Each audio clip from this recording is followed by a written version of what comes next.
Alright, that's the install of the CF Moto crafted aftermarket bumper. Kind of a pain in the ass. It's just a matter of getting stuff tightened up while it's being lined up, especially on this stuff here. Also, these covers, they're not very tight.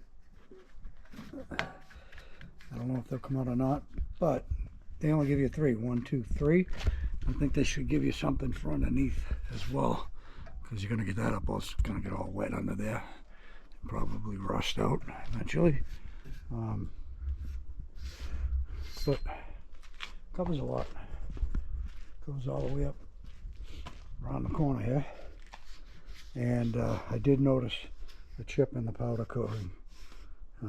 And the box was a little beat up, so what are you going to do? I'll touch it up with some black paint. Call it a day.